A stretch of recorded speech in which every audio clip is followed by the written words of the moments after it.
Good morning, everyone, and we welcome you to our Bible study this morning, Saturday, June 18th, 2016. And our moderator today is Linda from Pennsylvania. Good morning. Today we'll continue our discussion on Abigail, one wise woman. And I'll start by reading from the first edition of Science and Health. The literal meaning of the scriptures is not its highest sense. Its spiritual signification is what explains God and man. Our readings today came from Samuel 25 and 26. Our first question, I don't know, do we want to sum up, Abigail, before we go into questions, or just jump in? Does anyone want to? Anyone want to say briefly? A wise, prudent woman. Yes, definitely prudent. Well, that will just go right into this question then, because I think she was very prudent in this interaction. Question 1. How did Nabal respond to Abigail's actions?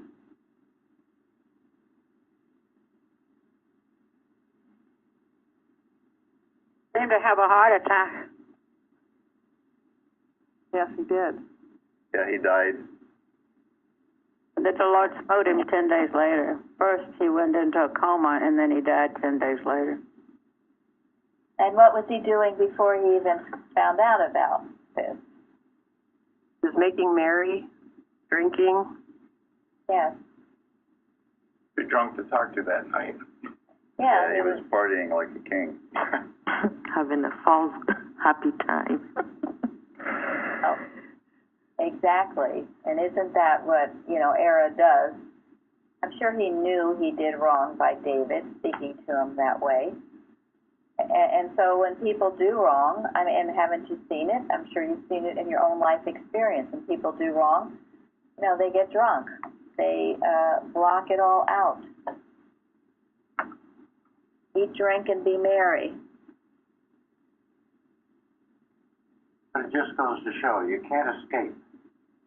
Run, but you can't hide. It's still there with you until you face it and overcome it. In Paul's case, it appears that he didn't, but it also showed that he couldn't get away from it. No escaping. And that's exactly right. It was there to meet him in the morning, and so it is with all of us. Ever tried to escape something in that manner? Go shopping, turn on the television. And the misery that he was going through, Mrs. Eddy has said that, I can't quote it right now, but that she wouldn't wish a guilty conscience on anyone. It would just destroy you. Yes. Yeah. It's the worst punishment of all. It appears that Nabal's whole lifestyle was one of escape, because it said that his servants, that no matter what, they couldn't even talk to him. So that's another method of blocking it all out and trying to not face things, besides his drunkenness as well. So it appears that poor Nabal never really faced up to much of anything. He was just kind of going along for the ride no matter what he did. It's also dangerous because he didn't even realize, the possible consequences of what he had done. And over there thinking he's having a great time, oblivious to what, the danger could have been. Right. I'm reminded of what was that phrase, the adamant of error. And he had put a wall up with all those self, involved with himself, the self-will and so forth. Self-love. Yeah, self-love. He was so removed from the situation, he didn't miss his wife or those servants or the 200 loaves of bread or all the stuff that was gone, and he didn't even notice. That's a good point. I didn't even notice. He's so self-involved. A fool is self-involved. I was thinking, people who There's no such thing really as a stupid person. They're stupid. They're shutting out God, and that's usually because they are self-involved, all about themselves. I'm glad you said that because I've been thinking about, like, I forget what his name meant, but it meant something bad, and we were wondering what came first, the meaning or him. But I know that at different times in my life, I've given people a real bad meaning to the name Jeremy, you know. So it's good that we have the opportunity to move beyond that. Yeah, you know, that's true. You can, certain names will remind you of certain people sometimes, and then you either like those names or you don't. This goes to show the clear statement that Mrs. Eddy gave us, that the reverse of error is true. If we're in a problem, we can just reverse it, get to the true aspect of things. Well, and it's true that what Jeremy said. It's good that we all have the opportunity to get through, to get rid of whatever would be a bad trait. We have that opportunity, but that does require one quality of thought, doesn't it? What is that? Humility. Yeah. Yeah, it requires humility to get through that, because you have to be willing to recognize your mistakes and then face them and learn from them. Nabal obviously had never been required to earn the wealth that he had. So he had never been required to humble himself enough, deal with life the way it, to have the humility to get through these things. So it's unfortunate that his parents didn't bring him up very well. Right. But still, there are examples of people whose childhood has been rotten, and yet they've come through. Vice versa, yeah. Yeah, exactly. So Abigail used much wisdom in not telling Nabal that night, and why would that be? Throwing pearls before swine. Right? So drunk he couldn't have heard it anyway. He's drunk. He could have flown him into a rage. You never know. Drunk people. Sometimes. Wacko. Yeah. So she used discretion and wisdom. So then the next morning she tells him, so what is that all about? What did it say? He turned to stone or something? I think he realized he was almost destroyed.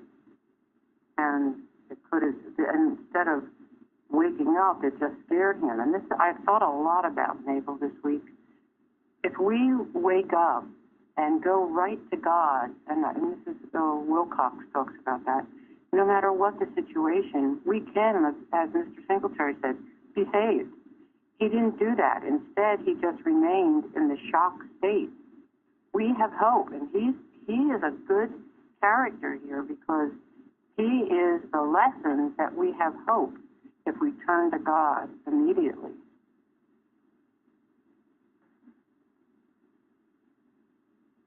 Yeah, he chose not to be humbled by the situation. And his attitude toward David was hard-hearted, wasn't it? It was hard-hearted. Being born into wealth was a great disadvantage to him. I mean, he never had to face life. He was never grateful for anything. Well, that was it. And when he had an opportunity to help someone who had helped him, his heart turned to stone. I mean, that's what I see it as then. His hard-heartedness turned him to stone. And that's why we have to be careful in our own lives to make sure, the Bible talks about it, about the stony heart. And God will make it a heart of flesh. What does that mean?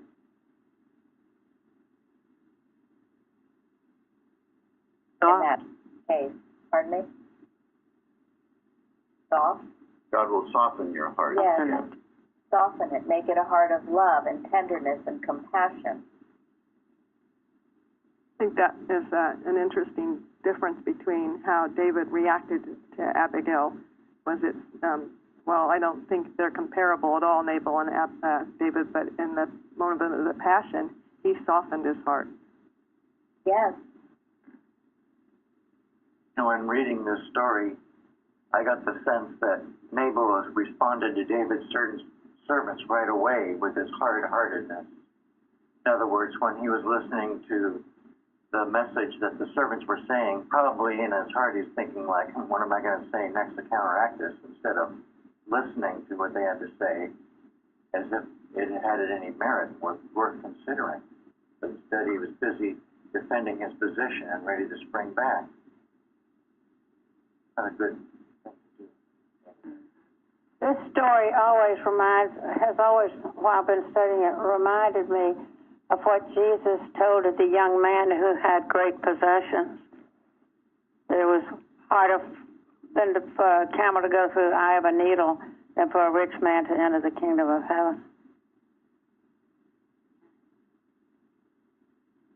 Another thing that's not at all surprising, but I was just thinking about, is that Nabal never thought to say, "Oh, thank God you went in there. Thank God for what you did, and it saved everybody," and that kind of thing. Never thought. He never had the humility at all to do any of those. No. No, it proves how wrong his actions were. So he was stricken. But, you know, there's no such thing, really, as heart disease. The Bible has so many references to heart. Heart is an idea of God. And when it beats for God, you have life because God is life, not for any other reason. So don't ever accept that belief about you or anyone else. That also reminds me of the adjective people use sometimes, hard-hearted. Right. Someone's hard-hearted. Yeah. That's what Mary just said. Heart of stone. Hard-hearted. That's what happens. That hard-hearted sometimes is a way of protecting themselves. They feel like if they're not hard-hearted, they're vulnerable to being hurt or something else that's bad. Thank you. And that's what goes back to what you said about the adamant of error, which is a hard, impenetrable stone. No, I think you're right. You're right, Betty. It's always based on fear, isn't it? Mm-hmm. And fear is always the result of having faith in something material instead of spiritual. Exactly. In other words, if you worship, your bank account, or if you worship your job, or if you worship your, whatever, you're always going to be fearful about losing it. That's one of the really bad things about people who inherit wealth without having had to work to earn it. You do see it. People who have had life way too easy and inherit things that they didn't earn, they're full of fear because they don't know how it came about. And they're generally very afraid of losing it. And they become very fearful and very self-centered, and if they're not careful, because they don't know how to earn it back if it were ever taken from them. Well, they don't understand the source being God. And if you don't understand that, even if you've earned it, you're afraid of losing it. You have to understand the source being God. It's not just the earning it. It's attributing it to the source. And you have to be grateful for it and take care of it, not be Right, foolish. not squander it. And also to share it. With Nabal didn't do. That's part of the biblical rules of finance. You've got to be willing to tithe and to give. That's the other part of this whole thing. If you have, there's a reason why you have it. That's to use it for its proper purpose. But if it's just selfishly consumed, then you're not using it for its proper purpose. And guess what's going to happen? You will indeed lose it. Yeah. Earth is the Lord's and the fullness thereof. You have a lot? Well, there's a reason why. It all belongs to God anyway. You've been entrusted to use it for His purposes. And there are plenty of wealthy people who understand that. There are some that do not. And But there's lots who don't. there are a lot of not wealthy people who don't understand that either. Yeah. Good point. Okay, are we done? Where are we? I think we could go on to the next question. Does anyone else have anything more they want to add? Right, so we'll go on to question 2. Why did David send servants to speak to Abigail?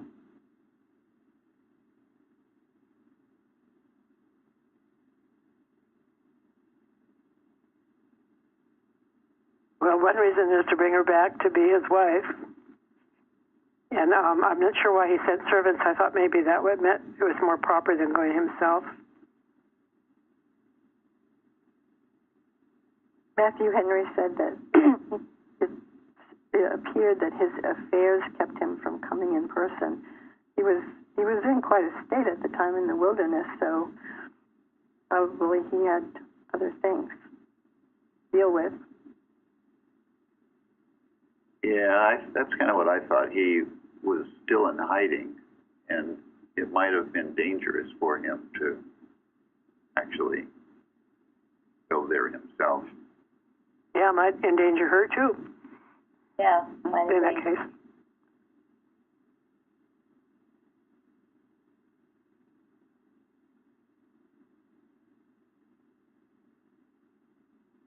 Is there any more you wanted from that question, Linda? No, I just wanted to see if anyone. I just think it's such a beautiful part of the story because here she had been so faithful, and I think she had such a beautiful sense of who he was and his purpose that I think she was probably a wonderful strength. And I think we have in our lesson, we have this Science and Health quote that says, "Experience should be the school of virtue, and human happiness should proceed from man's highest nature.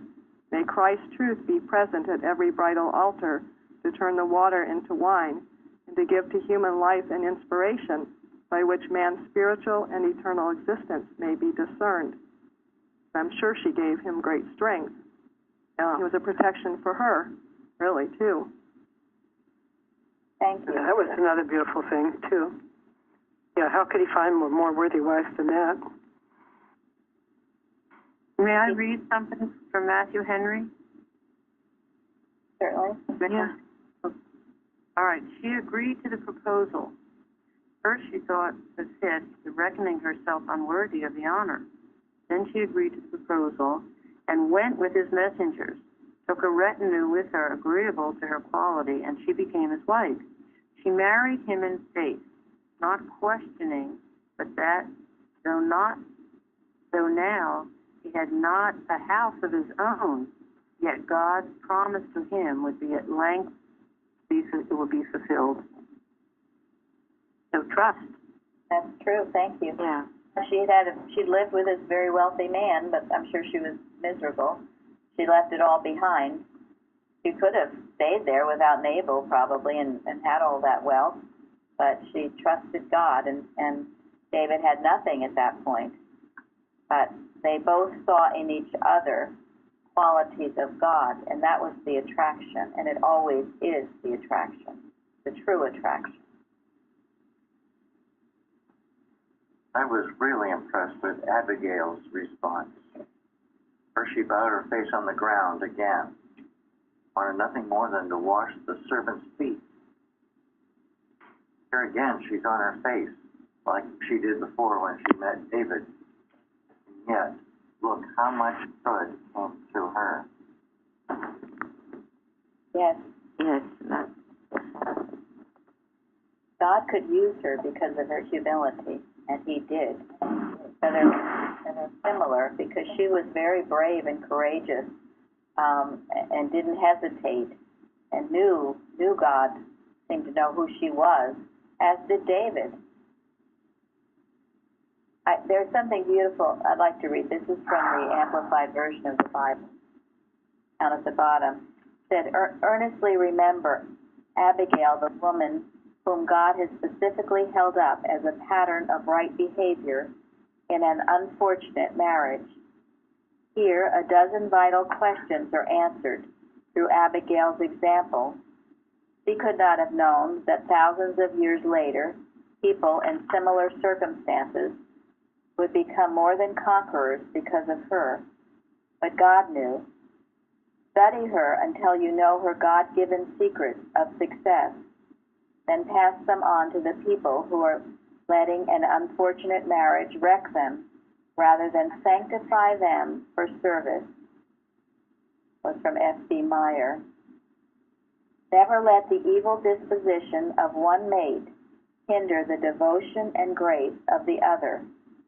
Never let the difficulties of your home lead you to abdicate your throne. Do not step down to the level of your circumstances, but listen to your own high calling in Christ. Quote, be not conformed, but be ye transformed. Romans 12. Thought that was beautiful and offers tremendous comfort for those who could be in an unfortunate marriage, to follow, to study her example of what she did and how God lifted her out of it. God did it. God lifted her out. And as I said, I think last week, if you are in a terrible situation and need to divorce, as I said, Mrs. Eddy did. In those days, those rights weren't as common as they are now. But in a case like this, it's just beautiful. You know, Mrs. Evans used to give us something to work with, and that was either heal it or remove it. And I remember at the time, I probably might have been horrified at that, and I know other people have been horrified when I say that, but I mean, what else are you going to do? And that can apply to many different areas of your life. It either should be healed or removed. Either the situation is removed from your experience or you are removed from that experience. But it's not right to go on. I mean, in this sense, Nabal showed no signs of reformation, did he? So, and as you grow in your science, God does have a right plan, and he will lift you out of all kinds of, whether it's an unfortunate marriage or a business situation or the place that you live. Nothing is impossible to him. But it was her qualities.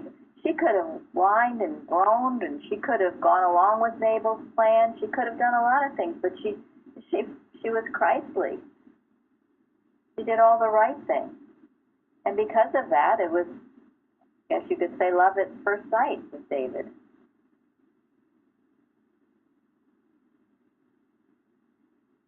This is what will happen when you express to Christ.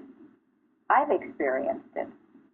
It might not happen overnight, but it will happen. You're tested. And we'll go on further and deeper into this story, which just keeps revealing more and more.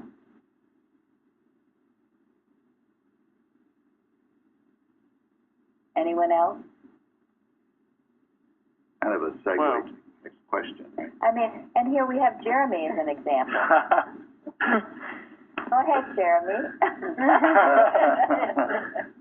Well, certainly as far as relationships go, I did not do a good job of not abdicating my throne as your friend. Is that what you... Well, you know, he was seemed to be a very unfortunate, miserable marriage, but he kept at it the best he could. He was faithful as best he could, and he was lifted out of it. Yeah, really, one of the hugest lessons I've learned by coming here is how important it is not to be loyal to the person. I kept staying in that situation because I thought I was being loyal, you know, what I was supposed to be, but I was being loyal to the person and not to God. And that's why I felt like I was constantly getting ripped apart. Yeah. It was an awful, awful feeling. And actually it happened to him twice. Not just once, but twice. And remember, it says not to abdicate your throne. It doesn't say don't abdicate your home, but your throne. So what does that mean? Maybe dominion? Yes. God-given. Your God-given, your right concept of yourself, your Christ. You don't abdicate that. That's what Abigail did not do. She refused to come down to the level of Nabal. And what is your dominion? Need to go a little deeper here. Well, maybe the ability to think and act rightly, for one thing. Yeah, it's what you know of the truth. Of who you are as God says, not man. Right. I thought that was good, though. The ability to think and do rightly, regardless of what the circumstances are that you're living in. Don't let go of your right and dominion, your ability to think and do rightly, regardless of what's going on around you. Not attempt to outdo how the really bad stuff. Right. I'm going to be right. worse than you. Yeah, right.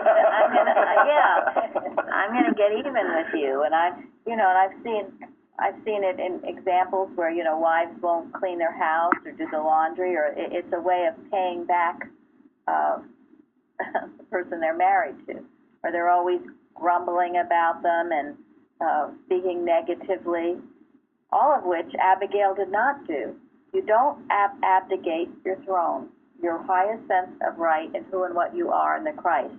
And in any situation, if you find what Mrs. Evans used to be so concerned about was she would see a Christian Scientist marry an ungodly person, and then that ungodly person draw them away from their science. She would see it, and we have all seen it. Now that's called animal magnetism. Now if it comes to that, then you should take some kind of strong action against it. I mean, there's some people you just, as in Nabal's case, there's no pacifying it or no getting along with it. Then you've got to remove yourself, and in this case, God took care of it. But, you know, we've seen Mrs. Eddy ask that question, why is a good Christian Scientist marry someone has their computer on, we're getting an echo. Why is a good Christian Scientist taken away because they've married someone or brought to the child's birth or taken away by a business or something else? So that's your measure. There is thankfully a reverse of that, because one of my reasons for attaching myself to Christian Science before I really believed there was a God was to save my marriage. And after all, probably a decade of struggling with marginal Christian Science, not because Christian Science is marginal, my understanding, I would say, was marginal at best. Things are definitely coming around, and but it's from getting a correct understanding and being in a more spiritual atmosphere is giving me the ability to hold the line spiritually and not get drawn into that other, back into the negative realm.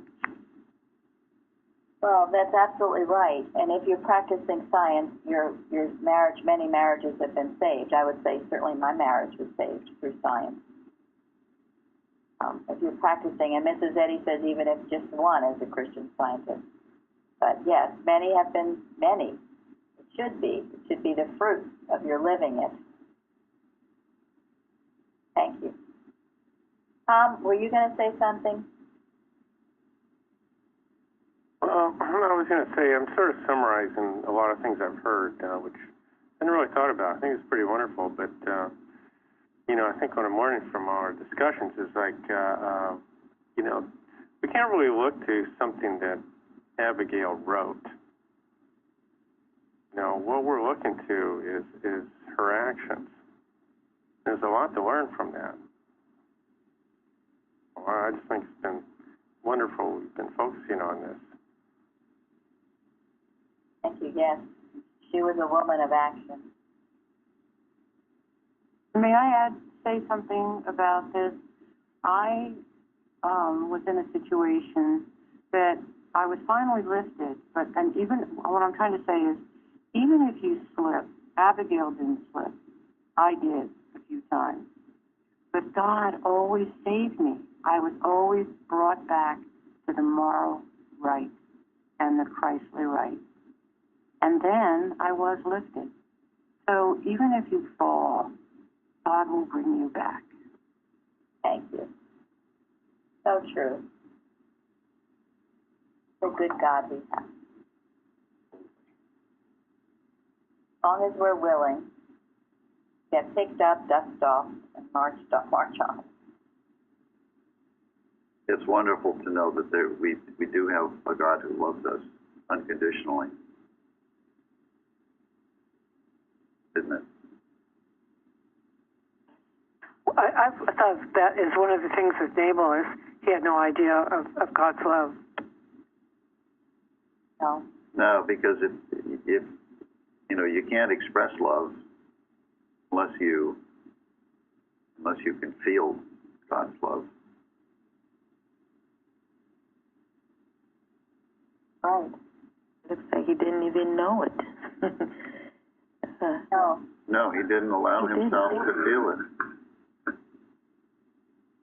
He was totally wrapped up in self.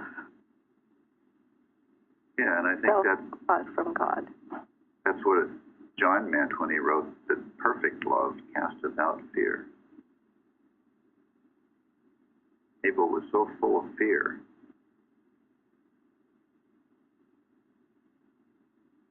For that reason, like as you said, he couldn't feel God's love, so he couldn't express it.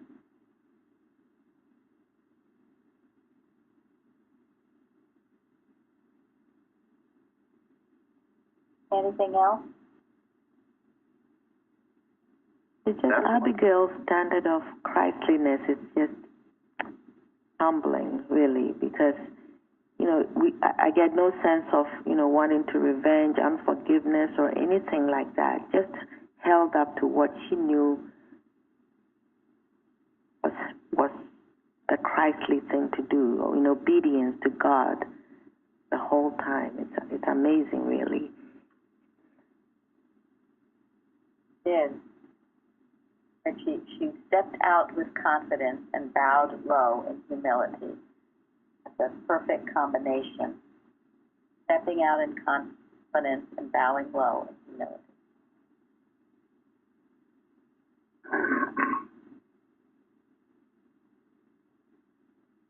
Linda? Okay, thank you very much. I was writing that down. Thank you. All right, for question 3, which I think is a good lead-in from that, is what did Abigail understand about David's purpose? Because she wasn't just selfishly going out there and trying to save her hide. She had a greater vision, I believe. She came with the blessing of the Lord. She knew David was a good man who fought the battles of the Lord and would eventually rule over Israel. And she kept him from shedding blood needlessly. Well, there are those 3 verses. Is anyone open to them? I'd like them read. I have them. Okay, thank you. I pray thee, forgive the trespass of thine handmaid, for the Lord will certainly make my Lord a sure house, because my Lord fighteth the battles of the Lord, and evil hath not been found in thee all thy days. Yet a man is risen to pursue thee, and to seek thy soul. But the soul of my Lord shall be bound in the bundle of life with the Lord thy God. And the souls of thine enemies, them shall he sling out, as out of the middle of a sling. And it shall come to pass, when the Lord shall have done to my Lord according to all the good that he hath spoken concerning thee, and shall have appointed thee ruler over Israel. Thank you. She knew that David was God's anointed. Yes, this is a very important part of the story. She saw the Christ in David. And of course, then he saw the Christ in her as well. Go ahead. I was just going to say she gives God the glory, and she reminds David of God's hand in his life. And I guess if I were David and I heard that, I would be pretty impressed. Yes. She reminded David of who he is. And it wasn't brown-nosing, excuse that expression, but she wasn't kissing up to him or anything. It was the truth. And she kept him from killing Nabal, which he would have done, but he forgot who he was. This is the greatest gift that you can give anybody, is to remind them who they are in God, in Christ. And she went down the list of who David was, how he'd let God use him, and that he had never done anything wrong all the days so far. He'd done right. And that he was appointed by God. And now an enemy was after him. But eventually he would become king. Because I think he probably momentarily forgot it. We all forget sometimes who we are. We need to be reminded. And to have a helpmate that reminds you is very, very helpful. But to hear something like this from somebody else is a huge service. If I could just say one passage from here that just almost makes me weep. The soul of my Lord shall be bound in the bundle of life with the Lord thy God. So, you want to know what the recipe for life is? To be useful for God. Be here to be his servant, to be useful to him. And then he, who is your life, will sustain your life. Simple as that. It's a principle. Yes, thank you. And as Tom said, we don't read a lot about what Abigail says, but when she speaks, it is quite eloquent and from her heart. Mostly just her actions. But, another interesting thing was, too, I read that very few women in the Bible were called beautiful, and she was one of them. She was Sarah, Esther, and I believe Rebecca. Maybe it was Rahab as well. Rahab. She was a prostitute, right?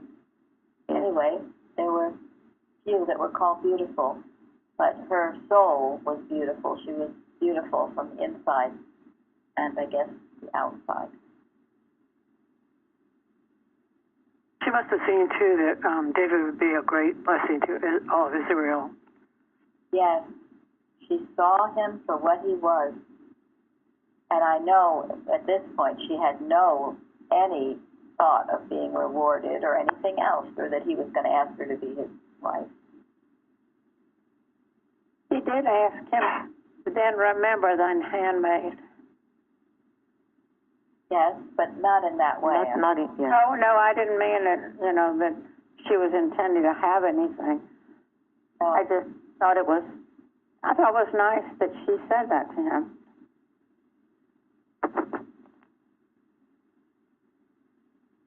I thought she meant that like as a protection. What she did would protect Nabal. Yes. Yeah. Remember her words. Remember what went on here.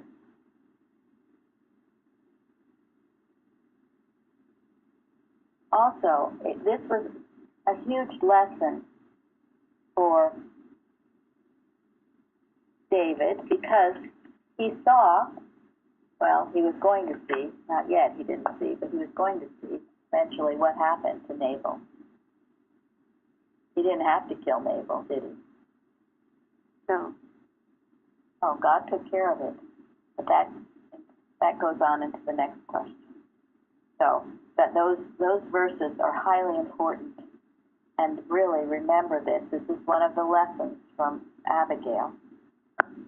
To remind people, remind those you love, who and what they are, God's children. If you've ever had anyone remind you, you know what that does for you. Tremendous help, especially when you're in the middle of a battle or in the middle of something upsetting or disturbing, and you have someone remind you of who you are as God's child and that God's hand is on you and God's with you. I've had it happen to me by actually many of you, and I've appreciated it no end.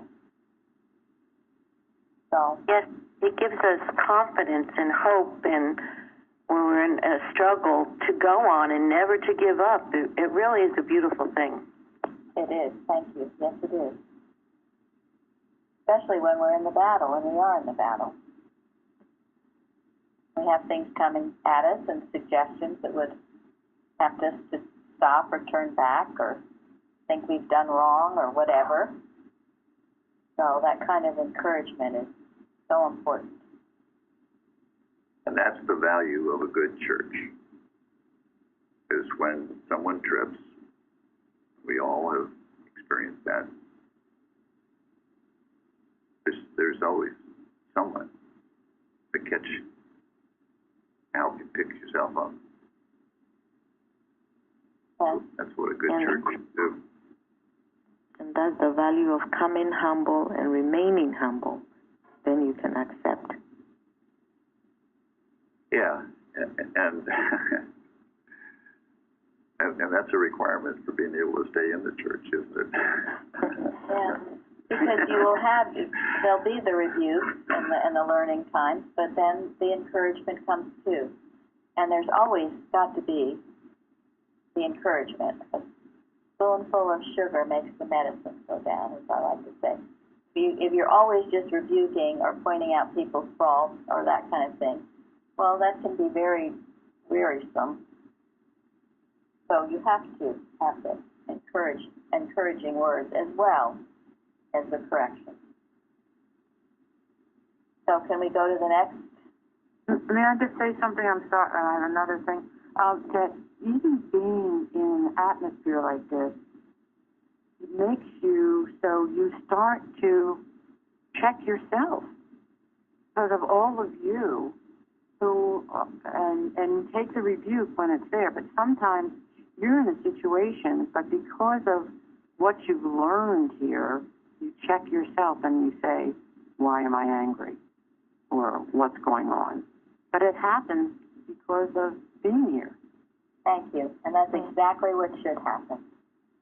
You began standing at quarter at the door of thought, and suggestions you would have otherwise just taken as your thought, hook, line, and sinker, you begin to question and challenge and get rid of.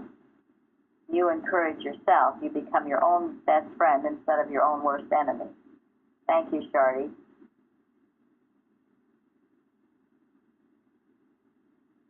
I'd like to add before the next question about the rebukes and then also the kind and loving and support that balances out.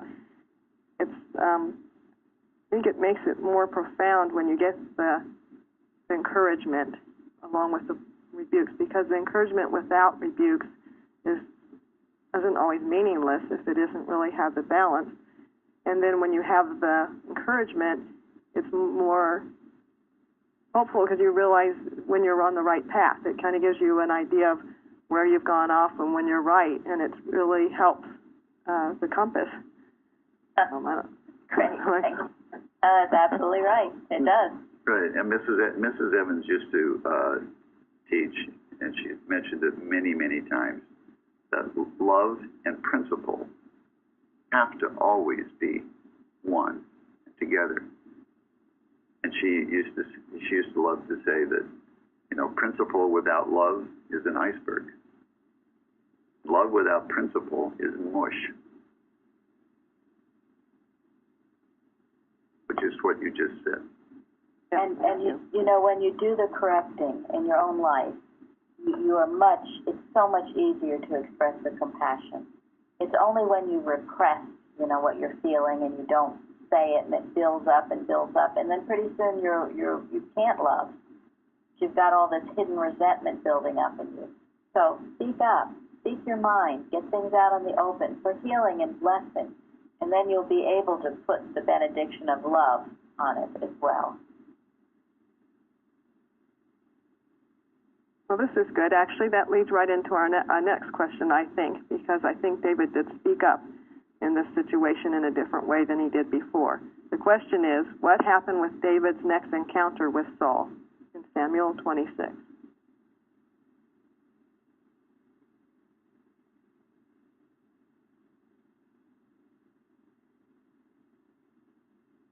Anyone just want to just tell the story a little bit, kind of go over it? Yeah. Yeah, it was quite an experience, wasn't it?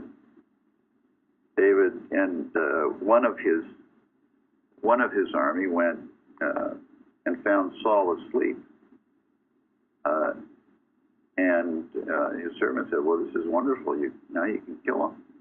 And not just Saul; there were many of his soldiers. They were all sleeping very soundly. Right, and they were all sleeping around Saul to protect him. But David said, "No. I will not slay God's anointed." He still respected the fact that Saul was still king. So he stole his spear and his water bottle, went up, to the next mountain, and then chided Saul's chief guard for not protecting Saul. He said, "You've forsaken your king. You should be killed." And then Saul heard the speech and asked David if it was him. David humbled Saul in front of everybody by telling him what happened. And he gave him back his sword. Saul was speechless, humbled. David knew that he would be safe as long as he wasn't in Saul's face. So he went to live with the Philistines, where he was safe from Saul anyway. There's also one other part of the story that I really thought was interesting, is David calls Saul out on, "Why are you chasing me?" And he basically said, "Has the Lord sent you against me? And if he has, let's settle this now. Or is it people telling you, why are you doing this? And why are you driving me out of my land?" Exactly. And I got an interesting response from Saul. I don't think Saul last time said that you were right on, I don't know, I don't have the words right in front of me, but basically he said, then Saul said, "I have sinned. Return my son David, for I will no more do thee harm," which I don't think that was in the other version, but like you just said, Gary, though, David went. He was wise enough not to wise enough not to trust him necessarily. Right, he Yeah, was not going to exactly. trust him again, because this was the second encounter with Saul, wasn't it? Yeah. It wasn't the first time. Saul had sort of said, forgiven and said, "Okay, I'll leave you alone," and then reneged on it. But this was a brilliant move by David, and it showed his again, being sent or led by God.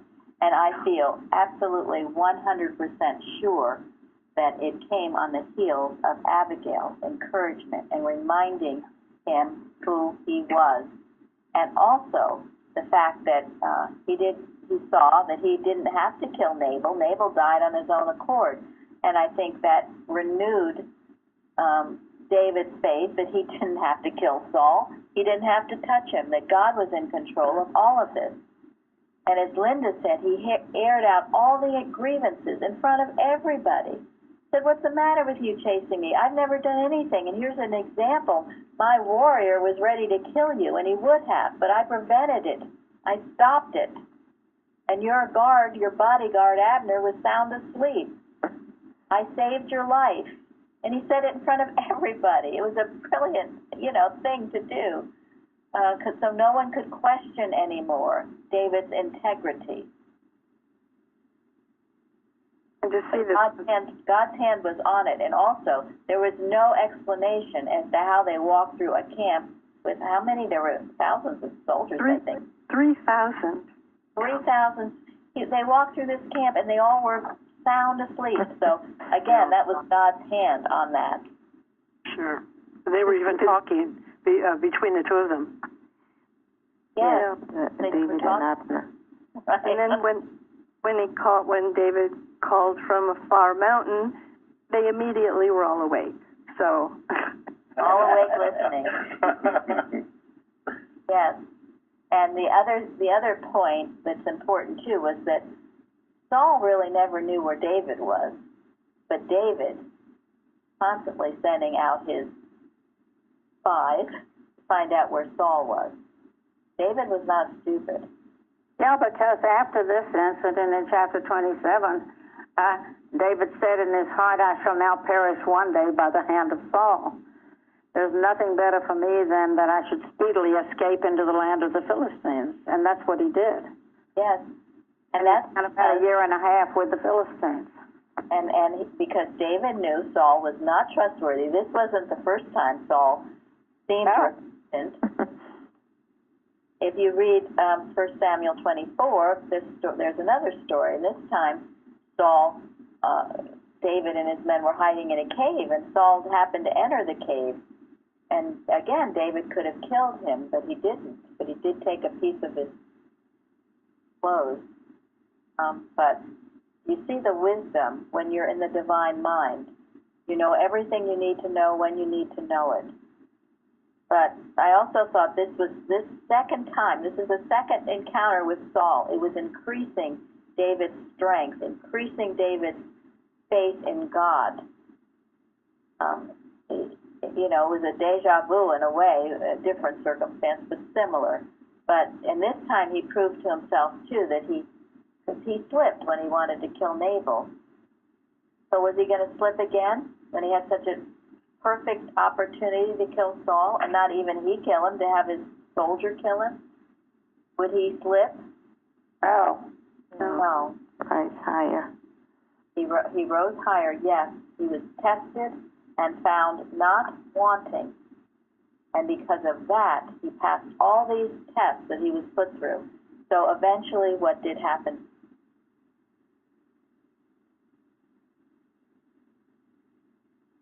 What happened to David? He became king. Became king. And what happened to Saul? He got killed in a battle. Yeah. Somebody just threw an arrow out there, and it hit him right in the heart. Yes. He also got involved in a necromancer too. He lost his way, really. Yes, he did. He without Samuel telling him, he became paranoid and fearful and went to a necromancer. Samuel came to him and rebuked him too. So, and these are all lessons for ourselves. Go ahead. It's a great lesson for not trying to avenge yourself. God takes care. He always does. Yes. It can be tempting. Of course, you might want to not avenge by murdering someone, but there are other ways. No, but other ways. Yeah. The whole thing is a beautiful story. The fact that we could continue. And this story of 1 Samuel 26 is going to be in a lesson coming up, but I think it's during the summer, so we probably won't have a Bible study on it, which is great. Good forum posts, though. We get lots of good forum posts. Thank you. But I was going to thank you for including it in this.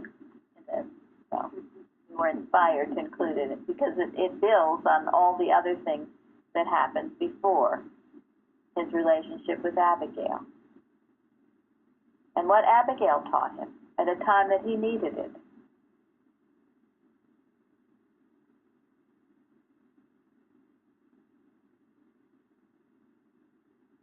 So, anything else? And, I mean, it is. Ask yourself, have you ever been duped when someone says, oh, I'll never do that again, and you're the man?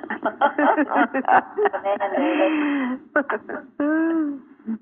But you can see how God was preparing him to be king. I mean, each of these experiences, you know, he learned from, he grew from, so that when he became a king, the king, he was wise as a serpent and harmless as a dove. Yes. Yes, he was. He was a beloved king, and yet he defended them to the hilt against evil.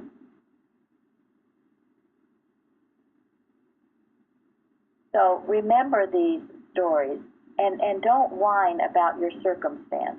I've gotten where that's one of the things that I find very, very obnoxious. We all have circumstances, and that's saying you can either make lemon or lemonade, right? So make lemonade out of wherever you are coming from. Quit your whining. It's not helping you. Abigail could have whined. You have no idea how that woman could have whined. David could have whined. Saul chasing him, trying to kill him.